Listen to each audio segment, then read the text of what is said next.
here we are at Bilkeith Farm. I'm sorry we're not outside enjoying the scenery, but the weather is awful. It's snowing at the minute. But it's significant that we're here. I want to talk about the handbook project. And 20 years ago, when I came back to the Northeast, having just found out the bad news that I was losing my sight, I was in a mess. I didn't know where to go for help or advice, and I used to walk through the farm every day with my pet dog. And this was one of the only places where people would sort of stop me, talk to me, make me a cup of tea, make me feel a bit human, make me feel of value. And for me that word is key. When you start to lose your sight, you start to lose your sense of where you fit in, where your value is. And for years I've heard talk about someone writing a handbook of visual impairment, a one-stop shop where you can get all the information that you might need when you're thinking about going on the register and when you first become newly registered. For me, I was so angry at the time, even if there had been some information, which there wasn't, I probably wouldn't have taken it in. But what I would have appreciated is something that I could have put on the shelf and gone back to at a later date. And when we're talking about this handbook project, that's what we're talking about.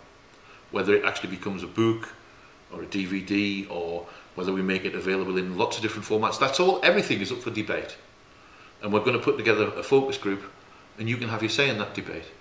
And the focus group will be made up of visually impaired people, long-term visually impaired people, people who are facing visual impairment now, people who work in visual impairment, professionals, people who are the family and the loved ones of visually impaired people, but also people who work in visual impairment who are just volunteers, who have been given no induction at all, and for them, you know, puppy walkers, things like that, who are suddenly finding themselves involved with visually impaired people and yet have no background in that area at all and no connection with visually impaired people. And we want to hear from all of you. For those of us who are visually impaired and who are looking into, you know, all the things that might be available to us, it's hard to find those things anyway, but the things that are there are geared up, everything is geared up for the visually impaired person themselves. There is very little that happens out there that is about the family, the loved ones, the friends of visually impaired people. And when we're talking about making the adjustment, you know, going through the registration process, probably doing mobility training, getting a long cane, maybe getting a guide dog, all those kind of really big changes. Those changes will have a significant impact, not just on the visually impaired person themselves, but on all of the people around them. I remember, just for the sake of an example, when I first got my first guide dog, Abbott, my wife found that really difficult, because for 10 years before that, she had been my sighted guide. She'd been getting me upstairs, on and off buses, making sure that I didn't crash into people when I was walking down the street. All of a sudden, literally overnight, this dog came along and she was redundant. And she, you know, there was loads of support from guide dogs for me. There was no support from anyone for Denise, and Denise was left wondering, you know, well, where do I fit in now? That's just one issue. I'm sure there are loads more. And the whole idea is that, you know, the families of visually impaired people get involved in this debate and tell us what they think is missing. And we'll try and include that in the handbook.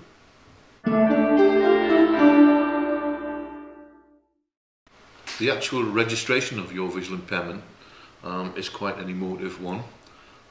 As far as I'm aware, the only disability left in the UK that is registrable is visual impairment. So there are possibly arguments to be had about why there needs to be a visual impairment register if other disabilities don't have a register. You may want to have something to say about that. What are the pros and the cons? What are the advantages of being on the register? Are there any disadvantages of being on the register? These are all things we need to discuss and things that we need to be ready to give advice on.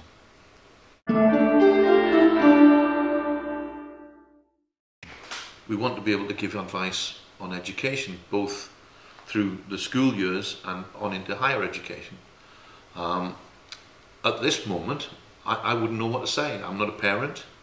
I don't have any children. I have no idea what that process might be like. I went to school in the 60s and I went to a normal school.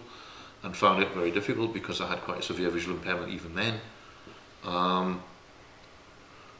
What I can say from recent experiences in the early 2000s, I did an MA, and I spent hours and hours literally taking a knife to textbooks and putting them through my scanner. I scanned 36 textbooks into my computer so that I could read them.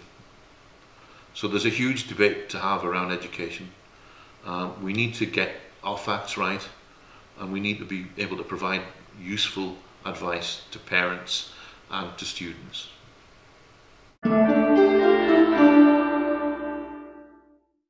If you're facing the prospect of a severe visual impairment, I think the biggest single issue is always going to be mobility. How are you going to continue to get around?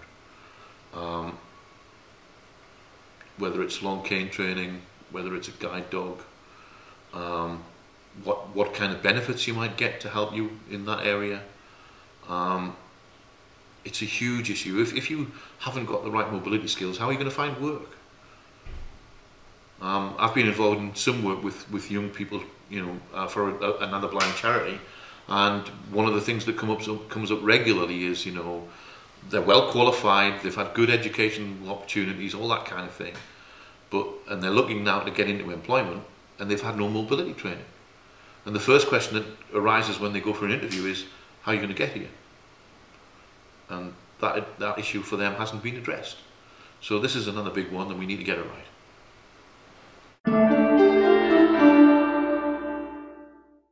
We're also going to talk about benefits. Again, it's not something I know a great deal about, so I'm going to have to sit and learn, like so many of us, I suppose. But for a lot of us, it's a real minefield. What I do know is that the RNIB tell us that 76% of visually impaired people are unemployed. For me, that's a scandal. 76% of visually impaired people, therefore, are living in poverty. That's a scandal. We need to be able to give good advice. I don't know where we're going to start on this, but at least let's have the debate.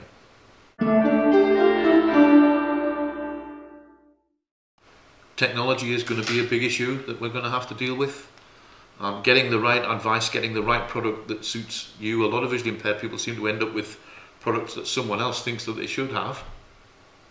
Products that are usually well overpriced.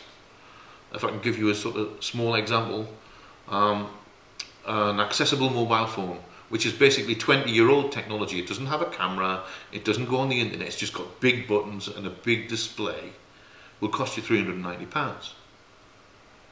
That, to me, is scandalous. And visually impaired people are often being talked into buying things like that when they're not appropriate. So we need to get people the appropriate advice and the appropriate technology. But more than that, I think we need to be involved in some sort of campaign that brings the cost down.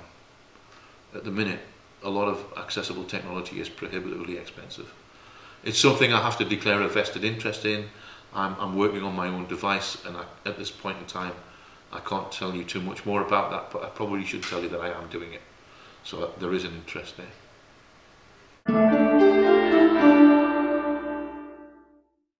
As I said earlier, 76%, according to the RNIB, of visually impaired people are unemployed. As someone who came to severe sight impairment later in life and had a career and an education before that happened, I'm probably at a bit of an advantage. But I think the work opportunities for young visually impaired people are really few and far between. So again, I need to listen to the debate, I need to be educated on it, and we need to see what we can do on that as well. Like many other issues, care for visually impaired people is being squeezed severely. What kind of allowances and benefits are there? Are they the same in every region? Are people getting what they should be getting? These are all the things that we need to discuss. We need to have some kind of document that says what you might be entitled to, where you would go to get it, and what the appeals process is like. Maybe we even maybe Lighting the Landscape even needs to be helping people go through the appeal process. We don't know that till we have the debate. So let's have the debate.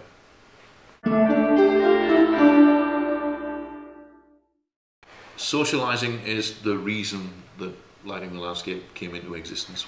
That's our background through running events, social events for visually impaired people and sighted people together.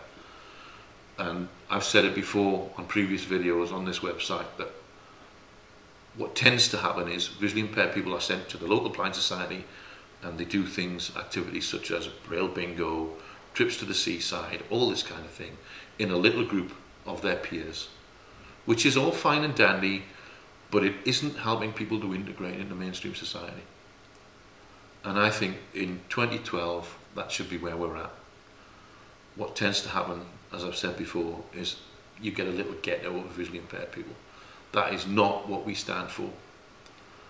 And we want to find new ways of bringing people together, sighted and unsighted.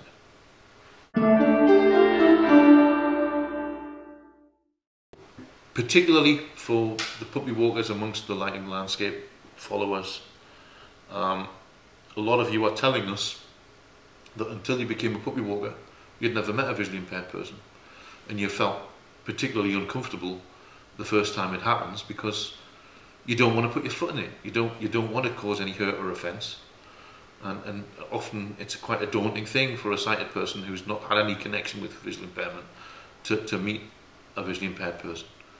We need to be able to provide materials that helps with that, that gives you some ideas of the do's and the don'ts, what we would call the etiquette of visual impairment.